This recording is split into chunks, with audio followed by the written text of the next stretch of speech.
So, John, thank you again for joining us on the podcast and talking about all things around standardization across districts, across schools.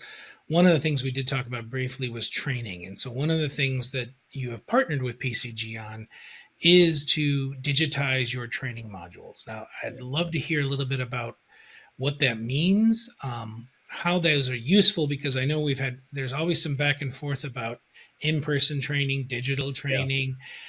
What was your philosophy when you were doing these? Why are these important when folks continue to have these kind of debates or talk about these things?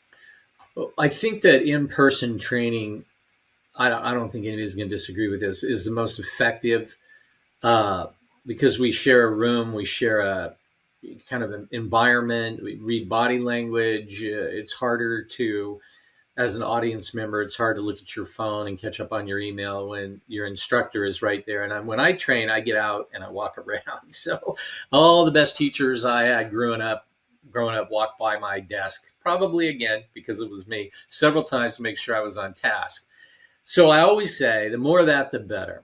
We also want to train districts and agencies to learn to train each other, at least in booster shots. Where these online professional development courses come in is when people can't get to training and they can't get us out there, or they can't arrange a virtual training. These are really helpful, and they are set up with the same concepts and the most important training points of an in-person training. I believe it's about a day and a half total if you just ran them through the three courses. They also really help because school districts have a lot of turnover, and it doesn't always happen in August. Sometimes administrators move on in October, November, January, April. And when you have new administrators or counselors or members of the threat assessment team come on board, waiting until the fall training or the spring training or whenever that training is, isn't as practical because now they're relying on a mentorship situation to understand what it is they're supposed to be doing tomorrow with a kid who's made some threats. So the best way to build their foundation of information is for them to take those first two courses on level one threat assessment. They will have what they need to be able to start. It's still good to run some more case studies and really, do Q&A and listen to their concerns. Same thing goes with your level two teams. When you have new level two team members, there's less turnover on those teams. But when it happens and you don't have a way to get them trained quickly, that level two training can come into play. Awesome. Thank you so much. And yes, so those are available through PCG, as well as if they are looking for you, obviously they can connect you directly. Yeah. But if they're working with PCG, there's also ways to connect you there and bring you or your team in for some in-person time.